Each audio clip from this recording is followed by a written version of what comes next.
Management theories जो हैं ये ऑल टाइम इम्पोर्टेंट हैं। हर एग्जाम के लिए इम्पोर्टेंट हैं, यानी एजुकेशन के एग्जाम के लिए तो स्पेशली इसको आपको फोकस करना होगा। ठीक है, कंसेप्ट आपके जहन के अंदर हो। स्पेशली आज वाला जो लेक्चर है इसमें से जरूर सवाल आता है, मतलब मोस्टली, क्योंकि लोगों को कंफ्यूजन होती है कि ये सुपरविजन क्या है, इंस्पेक्शन क्या है, एडमिनिस्ट्रेशन और मैनेजमेंट का डिफरेंस क्या है, ये मैनेजमेंट स्टाइल्स क्या है, मैनेजमेंट स्किल्स क्या होती हैं, एलिमेंट्स ऑफ मैनेजमेंट क्या होते हैं, ये ट्रेड थ्योरी और उसके अलावा आज हमने पढ़नी है ग्रेट मैन थ्योरी, उनका आपस के अंदर क्या डिफरेंस है। तो ये टॉपिक जो हैं वो सारे ही इम्पोर्टेंट हैं आज के लेक्चर को। तो जो अटेंड कर सकें दी बेस्ट, जो क्लास ना ले सकें वो बाद में ज़रूर जो है वो इसको कर लीजिएगा। हाँ, एक चीज़ है कि मैंने जो है एडमिनिस्ट्रेशन और मैनेजमेंट को इकट्ठा, लीडरशिप और मैनेजमेंट की थ्योरीज को इकट्ठा किया हुआ है। और ये मुझे फीडबैक भी लास्ट टाइम मिला था कि मुझे इनको सेपरेट करना चाहिए, लेकिन अभी तक मैंने सेपरेट नहीं किया। लेट्स सी, इसको बाद में करेंगे। आज बात करने लगे हैं कि एडमिनिस्ट्रेशन और मैनेजमेंट के अंदर क्या फ़र्क है। पहले मैं आपको अपने आसान लफ्ज़ों के अंदर जो है वो बता देता हूँ कि एडमिनिस्ट्रेशन और मैनेजमेंट के अंदर क्या फ़र्क है। एडमिनिस्ट्रेशन बेसिकली होती है कि जो ऊपर से लोग बैठे होते हैं, जो ऊपर बड़े लोग बैठे होते हैं, यानी बड़े अफसर टाइप जिसे हम कह देते हैं, जो बैठ के सारी पॉलिसी बना रहे होते हैं, जो ओवरऑल ऊपर से बैठ के प्लानिंग कर रहे होते हैं। जैसे मिसाल के तौर पे मैं स्कूल एजुकेशन डिपार्टमेंट के अंदर हूँ। अब मैंने डिसाइड नहीं करना कि इस साल को, इस एजुकेशनल ईयर को हमने कब ख़त्म करना है। ये डिसाइड करेंगे गवर्नमेंट के ऊपर, यानी सेक्रेटरी बैठ के या इस तरह के लोग बैठ के डिसाइड करेंगे कि हम ये साल इतने साल के, यानी अगस्त से क्लासेस लगा के हम अप्रैल के अंदर इस साल को फिनिश करेंगे। ये वो लोग करेंगे और ये इसके अंदर मेरा कोई इख्तियार जो है वो नहीं है। इसको हम ये जो ऊपर से बैठ के पॉलिसी बना रहे हैं, जो ऊपर बैठ के प्लान कर रहे हैं, जो ये डिसाइड कर रहे हैं कि हमने अपने बच्चों को क्या बनाना है, अगले 10 साल में हम इनको क्या देखना चाहते हैं, जो बड़े बड़े फैसले कर रहे होते हैं, उनको हम, वो हमारे लिए क्या होती है, वो एडमिनिस्ट्रेशन होती है। अब जो बनाए हुए रूल्स हैं, जो एडमिनिस्ट्रेशन ने रूल्स बनाए हैं, उनको इम्प्लीमेंट करना, उनको उनको सोसाइटी के अंदर नाफिज करना, उस सारे प्रोसेस को मैनेज करना, चीजों को साथ लेके चलना, सिस्टम को रन करना, ये सारा काम जो है ये मैनेजमेंट कर रही होती है। यानी जो बड़े काम होते हैं, जैसे अगर देखें, वो कहते हैं, सेक्रेटरी साहब कहते हैं कि हमारे पास जो 38,000 वैकेंसीज जो है अप्रोक्सीमेटली खाली पड़ी हैं और हम इनके ऊपर भर्ती करने जा रहे हैं। अब ये बात जो डिस्ट्रिक्ट में बैठा सीईओ नहीं कर सकता, ये एक बड़े जो पॉलिसी मेकर हैं वो बात कर सकते हैं, तो वो एडमिनिस्ट्रेटर हैं। और इनको वो फिर एडवर्टाइज दे देते हैं, इसको कहते हैं, इसको इम्प्लीमेंट करो। यानी इम्प्लीमेंट से मुराद ये है कि प्रॉपर हायरिंग का प्रोसेस शुरू हो जाएगा, हायरिंग होगी डिपार्टमेंट। ये इस वक्त जो ये जो ऊपर से फैसला हुआ है उस फैसले को इम्प्लीमेंट करना, ये मैनेजमेंट का काम होगा। यानी मैनेजमेंट नीचे काम करने वाले और एडमिनिस्ट्रेटर जो पॉलिसी बनाने वाले होते हैं। तो अब यहाँ देखते हैं मैनेजमेंट के एडमिनिस्ट्रेशन जो है वो क्या है। लैटिन वर्ड मिनिस्ट्रिक मीन सर्विस, लुक आफ्टर करना। और जो इसका ये मैनस, ये हैंड वगैरह से है। उसको जो है ऑब्जेक्टिव पॉलिसी बनाना, प्लान बनाना एडमिनिस्ट्रेशन का मतलब है। जबकि मैनेजमेंट क्या है, the art of doing work, यानी ये उनकी सलाहियत है कि जिससे वो लोगों से काम लेते हैं, लोगों को काम के ऊपर जो है वो आमादा कर रहे होते हैं। तो इसको हम क्या कर रहे होते हैं, एडमिनिस्ट्रेशन कह रहे होते हैं। इसके अलावा मैनेजमेंट कह रहे होते हैं। मैं एडमिनिस्ट्रेशन जो है वो फैसले करती है और जो मैनेजमेंट है उन फैसलों के ऊपर अमल दरामद करा रही होती है। यानी क्या करना है, फैसला क्या करना वो एडमिनिस्ट्रेशन करेगी, और उसको कैसे इंप्लीमेंट करना है, वो उसको कैसे लागू करना है, वो काम कौन कर रही होगी, वो मैनेजमेंट कर रही होगी।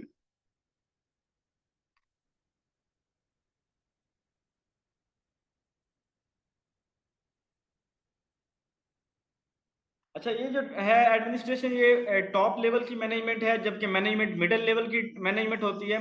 अच्छा, यहाँ पे हम, यहाँ एक बात आ रही है, कंसेप्चुअल ह्यूमन स्किल और technical and human skill.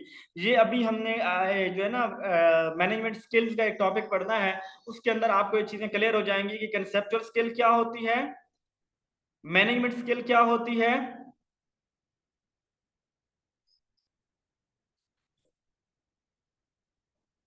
Video mic off, मैं समझा नहीं, दोबारा बताइए तारिक साहब क्या कहना चाह रहे हैं।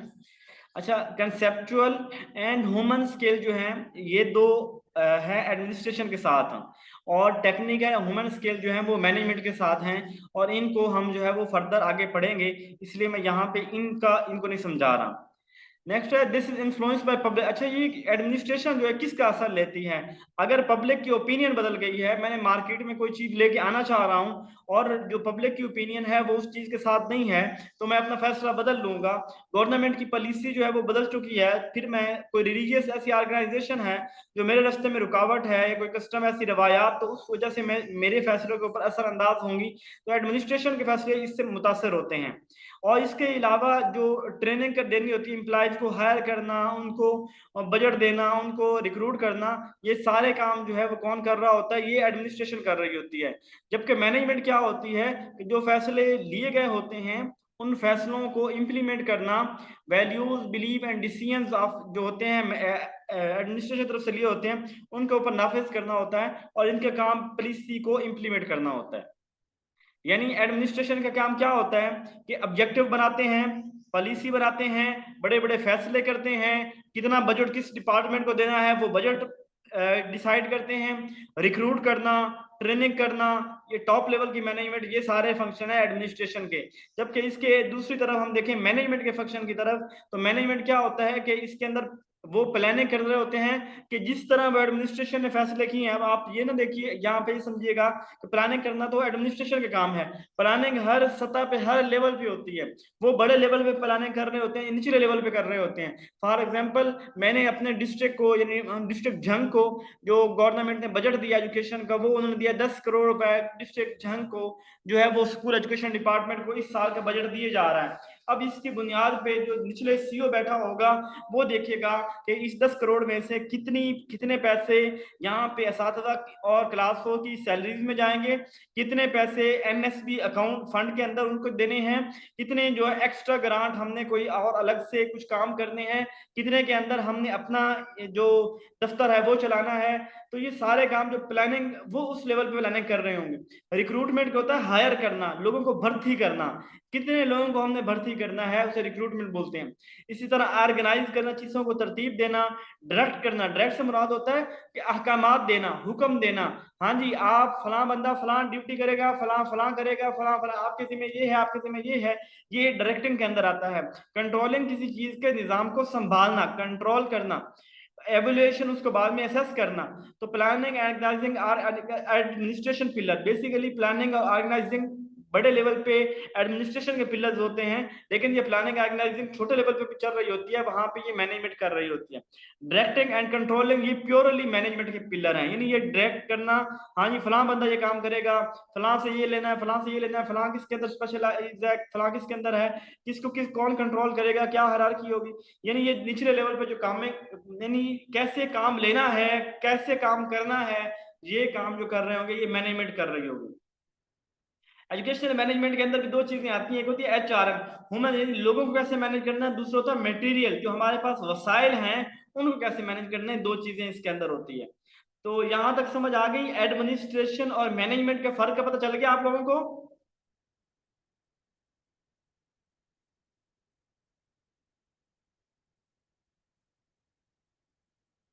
चलें आगे। जी सर। ओके जी। इसके बाद सेकंड हमारा जी सर।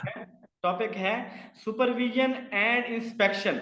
सुपरविजन एंड इंस्पेक्शन, पहले आसान लफ्जों के अंदर आपको बताता हूं, फिर जो लिखा हुआ है वो पढ़ के बता दूंगा।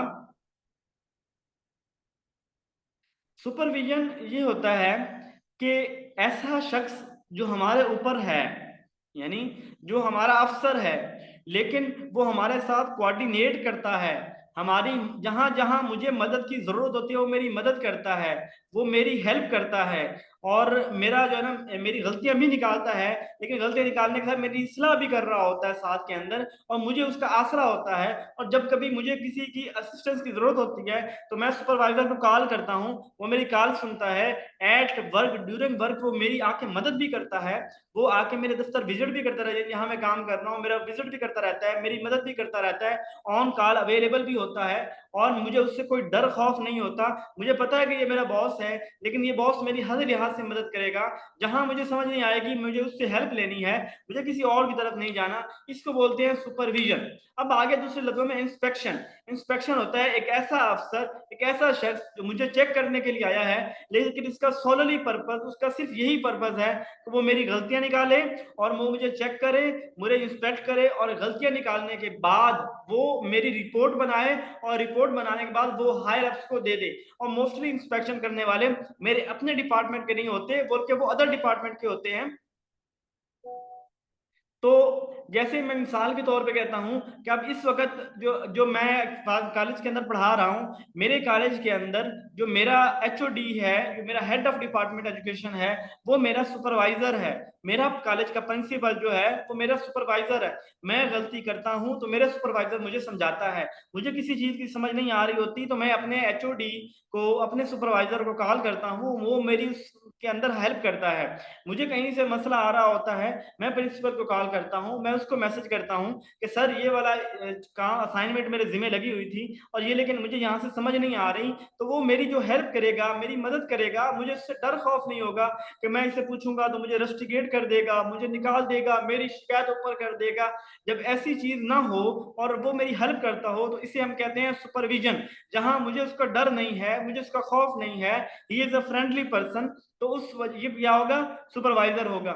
इंस्पेक्शन के अंदर ये होगा कि वो फॉर एग्जांपल सेक्रेटरी आ जाता है, फॉर एग्जांपल सेक्शन जो है ना, डिप्टी सेक्रेटरी आ जाता है, कोई ऐसा अफसर आ जाता है जो मेरे डिपार्टमेंट का नहीं है, डीसी आ जाता है, और वैसे कोई इख्तियार नहीं है डीसी को हमें चेक करने का, वो जिले का अफसर है, लेकिन एट कॉलेज लेवल हम बॉदर नहीं कर रहे होते, और वो कॉलेज में आए हमें कोई परवाह नहीं होती, वो हमारे अटेंडेंस चेक करे हमें कोई परवाह नहीं होती। लेकिन जनरल बात कर रहा हूँ, क्योंकि वो एक डिस्ट्रिक्ट का एडमिनिस्ट्रेटर है, रिपोर्ट ऊपर कर सकता है, और वो आता है, वो देखता है, कुछ चीजों को ऑब्जर्व करता है, वो डेफिशिएंसीज फाइंड करता है, और डेफिशिएंसीज फाइंड करके वो मुझे जो सजेस्ट करने की, मुझे सेंश्योर करने की वो मजाज नहीं है, वो मेरी इंसल्ट नहीं कर सकता। वो जस्ट इतना कर सकता है कि मेरी एक रिपोर्ट बनाएगा और रिपोर्ट बना के प्रिंसिपल को दे देगा, रिपोर्ट बना के सेक्रेटरी को दे देगा, इतना काम कर सकता है, लेकिन वो मेरी इंसल्ट नहीं कर सकता।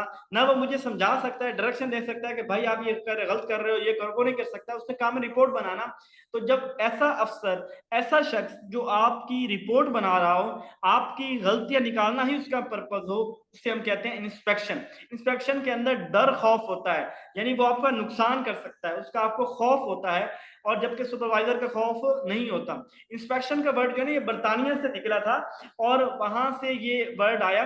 तो इंस्पेक्ट करना यानी इंस्पेक्टर जैसे होता है, तो खौफ वाला जो है ना, जहां पे खौफ होगा इंस्पेक्शन होगी, जहां मोहब्बत, मिलनसारी, कोऑर्डिनेशन और गाइडेंस होगी, काउंसलिंग होगी, जहां पे प्यार से समझाना होगा, जहां से हेल्प करना मकसूद होगा, जहां असिस्टेंस प्रोवाइड करना मकसूद होगा, वो सुपरविजन होगी, वो सुपरविजन होगी। कह रहे इंटरनेट कनेक्शन का इशू है। चलिए, यहाँ तो सब कुछ ओके आ रहा है, कोई हो मसला तो फिर बताइएगा। उसके बाद सुपरविजन क्या है? Supervision is a professional guidance.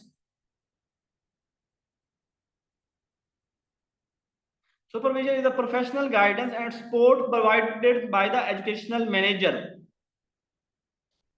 यानी सुपरवाइजर वो होता है जो हमें गाइडेंस प्रोवाइड कर रहा होता है, हमें सपोर्ट दे रहा होता है, हमें असिस्टेंस दे रहा होता है, हमें मोटिवेट कर रहा होता है, हमें क्लासरूम में पढ़ाने के लिए हवाले से हेल्प कर रहा होता है, और वो हमें कंट्रोल नहीं कर रहा होता, बल्कि वो क्या कर रहा होता है, वो हमें मदद कर रहा होता है। तो इसको क्या कहेंगे, कोऑपरेशन कर रहा होता है, ये हमारा सुपरवाइजर होगा।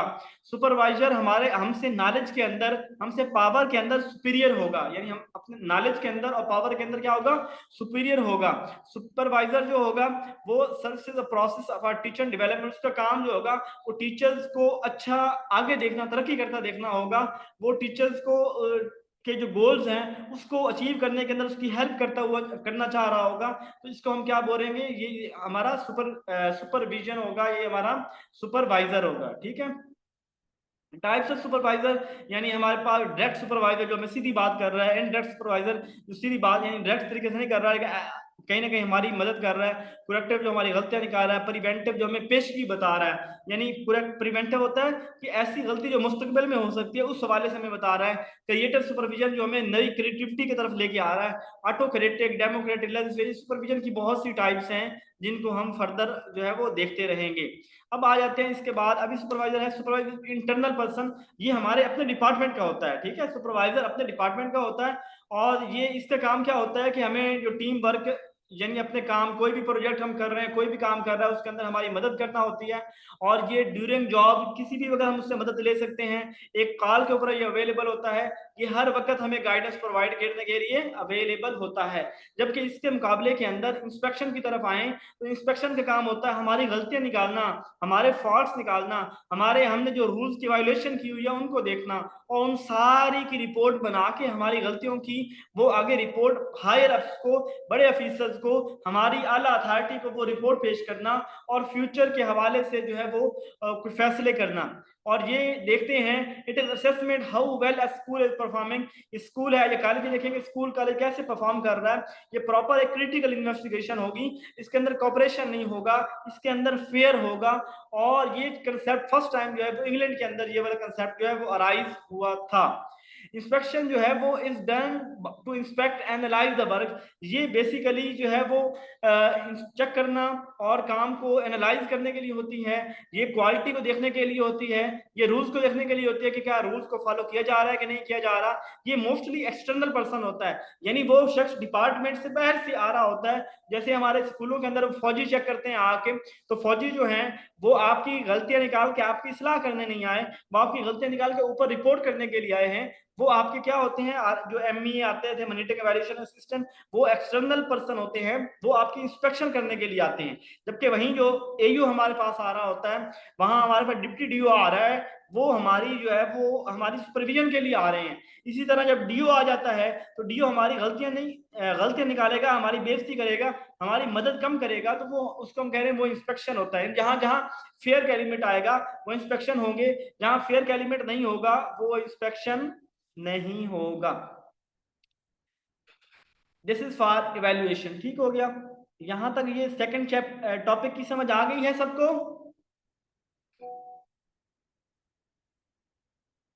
जी डियर स्टूडेंट्स, आपको सेकंड की समझ आ गई है। इंस्पेक्शन और उसके अलावा जो है हमने पढ़ा है जी सर। सुपरवाइजर। शुक्रिया शुक्रिया।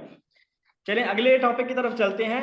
थर्ड जो है हमारा सर टॉपिक वो है मैनेजमेंट स्किल्स। डिस्टॉर्शन हो रही है।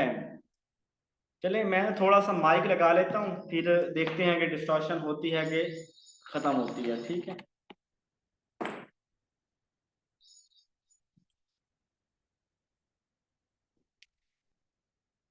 जी अब बताइएगा, क्या मेरी आपको आवाज क्लियर आ रही है सब दोस्तों को?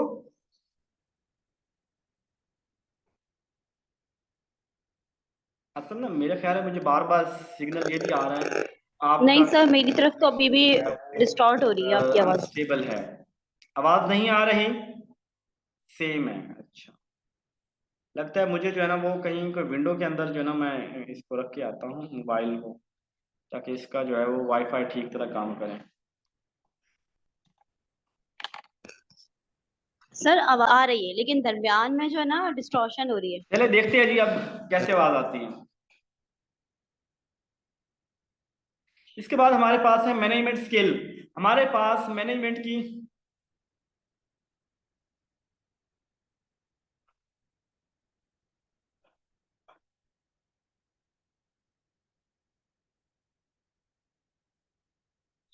चले मैं एक दफा कैमरा ऑफ करता हूँ अपना, शायद उससे कुछ फर्क पड़ जाए।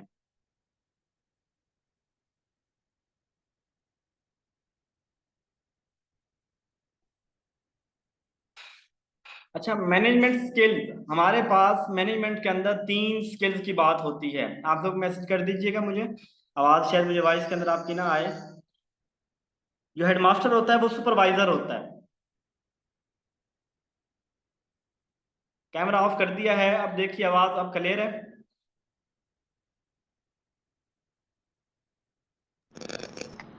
मुझे यस सर, अब मैडम क्लियर है। नूर साहिबा, मुझे आपकी आवाज़ नहीं आ रही क्योंकि मैंने माइक जो है वो लगाया हुआ है, तो इससे सिर्फ मैं आपका मैसेज देख सकूंगा। ये मैं आपको mike at the end open करूंगा आपका ना बात करने का। चलिए ठीक है। मैनेजमेंट स्किल्स में आते हैं, तो हमारे पास तीन तरह की स्किल्स होती हैं जो मैनेजमेंट के अंदर। एक को हम बोल रहे थे conceptual skill, human skill, and third कौन सी होती है? कंसेप्चुअल, ह्यूमन और टेक्निकल स्किल। ठीक है। अब पहले आसान लफ्जों के अंदर बता देता हूं, फिर हम इसको पढ़ेंगे क्या मैंने लिखा हुआ है। कंसेप्चुअल पहले देखते हैं। टेक्निकल स्किल, हर वो शख्स जो टेक्निकली स्ट्रांग है, जो अपने काम को जानता है, यानी मैंने जिस काम के लिए जिस बंदे को हायर किया हुआ है वो उस काम को बेहतर तरीके से जानता है, इसको हम क्या बोलेंगे? ये हमारे पास होगी टेक्निकल। ठीक है, यानी वो जो अपने काम को जानता है। सॉफ्टवेयर डेवलपमेंट करने के लिए लिखा तो वो सॉफ्टवेयर को डेवलप कर सकता है। मैंने उसको अपने पास आईटी के लिए रखा है कि मैंने जो अपनी डिवाइसेस को मैनेज करने के लिए, तो वो कर सकता है। यानी जिसको जिस काम के लिए रखा गया है, जो वो टेक्निकल जो स्किल का होना, उसको हम कह रहे हैं टेक्निकल। दूसरी चीज हमारे ह्यूमन स्किल, ऐसा शख्स जिसको लोगों को डील करना आता है, यानी उसके पास अंदर इंटरपर्सनल इंट्रापर्सनल स्किल है, वो इमोशनली इंटेलिजेंट है, कब कैसे किसके साथ बोलना है, किसके साथ दोस्ती करनी है, किसके साथ किसको अपने पास बुलाना बिठाना, बात सुननी सिफारिश करनी है और किसकी नहीं करनी, ये जो हमारे पास है ह्यूमन स्किल है। थर्ड हमारे पास है, वो थर्ड को हम जो बोल रहे होते हैं वो कहते हैं conceptual skill. Conceptual skill is the combination of technical human skill. एक ऐसा शख्स जो कमाल का आदमी है, यानी मुझे अब बंदा हायर करना है, तो मैंने ड्राइवर हायर करना है, मैंने ड्राइवर हायर किया। एक ड्राइवर बहुत काम का बहुत जबरदस्त माहिर है, यानी इतनी जबरदस्त ड्राइविंग करता है कि मैं बड़ा बेखौफ होता हूँ कि यार कमाल का ड्राइवर है, हर जगह पे हर तरह की ड्राइविंग कर सकता है। तो ये ऐसा बंदा टेक्निकल स्ट्रांग है, लेकिन उसमें क्या खामी है कि वो थोड़ा बदतमीज है। वो जो है ना एटीट्यूड दिखाता है मुझे, और उसको जो है ना वो मेरा काम जो एक्स्ट्रा काम नहीं कर रहा होता, और वो लोगों को कैसे डील करना है बोलना है वो नहीं कर रहा होता। तो ये ऐसा बंदा मैं टेक्निकल कह लूंगा। इसी तरह अगर मैंने एक ऐसा ड्राइवर रखा जो टेक्निकल भी स्ट्रांग है, लेकिन वो इंटर, या मैं एक ऐसा ड्राइवर रखता हूँ जो जिसको ड्राइविंग अच्छी नहीं आती लेकिन अखलाक का बहुत अच्छा है, करप्ट नहीं है, सबके साथ जबरदस्त मिलता है, सबको साथ लेके चलता है, यानी इंटरपर्सनल स्किल है ह्यूमन उसके अंदर, इंटरपर्सनल स्किल है। लोगों के साथ जो जो मेरे मिलने वाले हैं, चाहने वाले हैं, उनको अच्छी तरह डील करता है, और किसी के साथ बद अखलाकी नहीं करता, मेरी बात को सुनता है, मेरे बच्चों की बात को सुनता है। तो ऐसा ड्राइवर जो जो एक इस लिहाज से लोगों को डील करने के हवाले से बहुत अच्छा है, कम्युनिकेशन बहुत अच्छी है, पर्सनैलिटी बहुत अच्छी है, एज अ ह्यूमन बीइंग बहुत अच्छा है, इसको बोलेंगे कि ये इसके अंदर ह्यूमन स्किल है, यानी ये ह्यूमन स्किल है मैनेजमेंट। थर्ड हमारे पास वो है ऐसा शख्स जो बहुत अच्छा ड्राइवर भी है, ऐसा शख्स वो बहुत कम्युनिकेशन भी जबरदस्त है, यानी ऑल इन वन है, उसके अंदर सब खूबियां हैं, तो इसको हम कंसेप्चुअल स्किल बोल रहे होते हैं। यानी जिसके अंदर सब खूबियां हों, जिसके अंदर जो ऐसा मैनेजर जो अपने काम का भी माहिर हो। मैंने एक शुगर मिल के अंदर जीएम को रखा, जनरल मैनेजर को रखा, तो वो मैनेजर जो है, जो जनरल मैनेजर मैंने रखा, वो बेसिकली इलेक्ट्रिकल इंजीनियर, वो इस फैक्ट्री के अंदर शुरू से उसने काम किया है, वो इस फैक्ट्री का चप्पे चप्पे को जानता है, इस फैक्ट्री की हर प्रोसेस को, हर आउटपुट को, हर इनपुट को, हर काम को जानता है। It mean he is a technically strong person. फिर वो बंदा जो मैंने उसको जीएम की कुर्सी पे बिठाया है, वो बंदा इतना जबरदस्त है कि किसको किस डिपार्टमेंट को कैसे डील करना है, किससे कैसे मिलना है, कैसे बोलना है, प्रोसेस को कैसे लेके चलना है, इसको हम यानी वो ह्यूमन के तौर पे लोगों को अंडरस्टैंड करना, लोगों को जज करना, लोगों से काम लेना, बड़े बड़े फैसले करना, इन कामों में भी जबरदस्त है। तो इट मीन वो ह्यूमन स्किल है। और जब दोनों चीजें स्ट्रांग हो, टेक्निकली भी स्ट्रांग हो, ह्यूमन भी अच्छा हो, तो इसको हम कह रहे हैं कि he is a person of conceptual skill, कि ये एक ऐसा है, एक कंसेप्चुअल स्किल वाला है। तो जब हम हायर मैनेज एडमिनिस्ट्रेशन की बात कर रहे होते हैं, तो हेड एडमिनिस्ट्रेशन के अंदर हमारे पास वो लोग होते हैं जिनके अंदर ह्यूमन स्किल होती है, और जो कंसेप्चुअल स्किल रखते होते हैं। हो सकता है कि उनके अंदर जो है वो टेक्निकली वीक हो, लेकिन तो वो ह्यूमन स्किल के कंसेप्चुअल के अंदर जो टेक्निकल की बात कर रहे होते हैं, लेकिन जो हमारे पास जो होती है मैनेजमेंट होती है, उसके अंदर हम सिर्फ इन्हीं को प्योरली अलग सेपरेटली देख रहे होते हैं, क्या बोलते हैं ह्यूमन स्किल और साथ के अंदर टेक्निकल स्किल देख रहे होते हैं। कंसेप्चुअल स्किल के अंदर एक और खास बात भी होती है, ये विजनरी लोग होते हैं, ये बड़े बड़े फैसले करते हैं, ये एब्स्ट्रैक्ट थिंकिंग वाले लोग होते हैं। अब पढ़ते हैं हमने क्या क्या। पहले तो मैनेजमेंट स्किल क्या होती है। Management skill basically ability and competency that manager use effectively, यानी एक मैनेजर जो है प्लान कैसे करना है, चीजों को ऑर्गेनाइज कैसे करना है, चीजों को लीड कैसे करना है, चीजों को कंट्रोल कैसे करना है, रिसोर्सेज का इस्तेमाल कब कहाँ कैसे करना है, ये सारे काम जो होता है मैनेजमेंट स्किल्स के होते हैं। पहले हमने बात की थी technical skill. Technical skill refer to the knowledge and proficiency in specific area or field related to the organization operation। Technical skill basically वो नॉलेज है, वो प्रोफिशिएंसी है, वो स्किल है किसी शख्स के पास जो कि उसको उसके काम के अंदर एक्सेल करती है, जो उसकी जिम्मेदारी है वो पूरा करता है। जैसे एक सॉफ्टवेयर डेवलपमेंट बंदा करने वाला बंदा, उसको सॉफ्टवेयर का मुकम्मल नॉलेज होगा। एक अकाउंटेंट जो मैंने अपनी कंपनी में रखा है, उसे अकाउंट्स और फाइनेंस के नॉलेज आता है, तो ऐसा शख्स टेक्निकल स्किल वाला होगा। तो ये भी इस तरह की, ये भी मैं इसकी वजह से टेक्निकल मैनेजर भी कह सकता हूँ। इसी तरह ह्यूमन स्किल एक ऐसा पर्सन जिसके अंदर सॉफ्ट स्किल्स बहुत जबरदस्त हो, यानी इंटरपर्सनल स्किल्स हो, इंटरपर्सनल स्किल हो, इमोशनली इंटेलिजेंट हो, लोगों को डील करता हो, अच्छी कम्युनिकेशन हो, टीम बना के टीम के साथ काम करना आता हो, अपने नीचे काम करने वाले वर्कर को मोटिवेट करता हो, लोगों के साथ रिलेशनशिप बनाता हो, अकेले भी अच्छा काम करता हो, लोगों के साथ भी अच्छा काम करता हो, तो इसको हम जो है वो ह्यूमन स्किल कह रहे होंगे।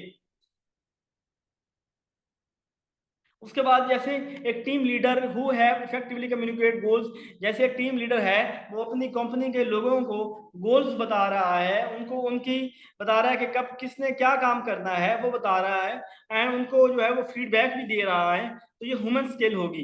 यानी project manager who can mediate conflict, एक प्रोजेक्ट मैनेजर जो कि जो कन्फ्लिक्ट्स हैं उनको खत्म कर रहा है, अपने वर्कर को इंस्पायर कर रहा है, उनको मोटिवेट कर रहा है, उनके अंदर पॉजिटिव जो है वो वर्क करने की लगन पैदा कर रहा है। तो ऐसे शख्स को हम क्या कहेंगे कि he is human skill manager, यानी उसके अंदर ह्यूमन स्किल्स हैं। कंसेप्चुअल स्किल ऐसा बंदा है जो बड़ा जबरदस्त तरीके से सोचता है, बड़े एब्स्ट्रैक्ट तरीके से सोचता है, वो बड़ी चीजों की बड़ी स्ट्रेटजी बनाता है, चीजों को बड़े जबरदस्त तरीके से लेके चलता है। वो जो हायर लेवल के अंदर उसकी स्किल्स हैं, कम्प्लेक्स सिचुएशन को भी हैंडल करना जानता है और ऑर्डिनरी सिचुएशन के अंदर भी अच्छा है, एंड अंडरस्टैंड और अपनी ऑर्गेनाइजेशन को मुकम्मल तौर पे अंडरस्टैंड करता है। ऐसे शख्स को हम कंसेप्चुअल स्किल बोलते हैं। जैसे मैं कहता हूं एक मार्केट मैनेजर वो होगा जो मार्केट को मुकम्मल समझता होगा, मार्केट का डाटा रखता होगा, उसे पता होगा कब कौन सी क्या चीज महंगी होगी, कब किस चीज की मार्केट के अंदर डिमांड ज्यादा होगी, किस चीज के लिए मैंने किस मेरी टारगेट ऑडियंस क्या होगी, कौन सी चीज सेल करनी है तो मैं डायरेक्ट उस किस कस्टमर को पास जाऊंगा उसको सेल करूंगा। यानी प्रॉपर मार्केटिंग स्ट्रेटजी बनाता है। इस मार्केट में जिंदा रहने के लिए, इस बाजार में जिंदा रहने के लिए मुझे क्या हुनर चाहिए, तो उसे कंसेप्चुअल स्किल बोलेंगे। और an operation manager who can optimise process, एक ऑपरेशन मैनेजर जो प्रोसेस को ऑप्टिमाइज करता है, चीजों को जिस तरह लेके चलना चाहिए, जितनी एनर्जी जिसके लिए चाहिए उसको लेके चलना, अपनी जो आइडेंटिफाई बोटलनेक्स, जो मुझके मेरे अंदर खामियां हैं, जो मेरी रिस्ट्रिक्शंस हैं, जो मेरी बाउंड्रीज हैं, उनको अंडरस्टैंड करना और नए सॉल्यूशन को, इनोवेटिव सॉल्यूशन को इंप्लीमेंट करना। तो ये क्या होगा, ये कंसेप्चुअल स्किल होगा। उम्मीद है पता चल गया होगा। टेक्निकल जो टेक्निकली काम जानता है, ह्यूमन जो लोगों को डील करना जानता है, कंसेप्चुअल जो बड़ा विजनरी, उसमें पिछली दोनों स्किल भी पाई जाती हैं। और साथ के अंदर ये भी है कि वो बहुत बड़ा विजनरी होगा, स्ट्रेटेजिकल काम करने वाला होगा, अपने काम का हर माहिर होगा, हर चीज को जानता होगा, उसे हम कंसेप्चुअल स्किल बोलेंगे। जी क्लियर। नेक्स्ट टॉपिक स्टार्ट करें।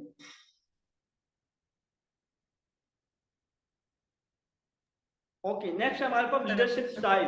हमारे पास लीडरशिप के 3 स्टाइल यहाँ पे डिस्कस करेंगे। चौथा भी लिखा हुआ है, उसको ना करें तो अभी चलेगा। लीडरशिप हमारे पास जो आप मोस्टली पढ़ेंगे वो 3 तरह की होगी। चले मैं आपको आज 2-4 और पढ़ा रहा हूँ जो यहाँ पे तस्करा नहीं है, उनका बता देता हूँ। उसके सवालों के अंदर जब आपका टेस्ट होगा तो उसके अंदर वो उसमें से सवाल आने हैं, तो इसलिए मैं आपको पेश की बता रहा हूँ। हमारे पास जो होती है, जो एडमिनिस्ट्रेशन होती है, वो होती है, एक होती है अथॉरिटेटिव, एक होती है अथॉरिटेटिव, एक होती है अथॉरिटेरियन, एक होती है डेमोक्रेटिक, एक होती है लेजिस फेयर, एक होती है लेजिस फेयर। 4 मैंने अभी आपके सामने तस्करा किया, अथॉरिटेटिव, अथॉरिटेरियन, डेमोक्रेटिक, और मैंने फोर्थ आपके साथ तस्करा किया था लेजिस फेयर। अच्छा, पहले मैं आसान की तरफ जाता हूं। डेमोक्रेटिक एक ऐसी लीडरशिप होती है, एक ऐसा मैनेजर होता है, एक ऐसा लीडर होता है जो सबको साथ लेके चलता है, सबकी बात को सुनता है। कोई भी काम करना है तो सबसे मशवरा लेता है, सबकी ओपिनियन लेता है, सबकी राय लेता है, अपनी मर्जी नहीं करता बल्कि सबके साथ चलता है। अगर जहां वोट ज्यादा होंगे वो बात करेगा। हाँ, ये यहाँ मुझे वो बात याद आ गई कि क्या, जो यहाँ पे मैंने कहा था कि इंशाअल्लाह जो हमारा ये सेशन चलेगा वो डेमोक्रेटिक वे से चलेगा, लेकिन बहरहाल यहाँ पे इस सेशन के अंदर डेमोक्रेटिक मैं नहीं कर सका क्योंकि मैं बड़ा हसास आदमी हूँ, और सिर्फ 2 बंदों की ओपिनियन जो है वो उन्हीं की कि कोई फॉलो कर रहे हैं बेसिकली। अच्छा, वैसे यहाँ से मैंने सोच रहा था, एजुकेशन बड़ी कमर्शियल हो चुकी हुई है। अब एक उस्ताद की कोई औकात नहीं है, उस्ताद की कोई वैल्यू कोई नहीं है।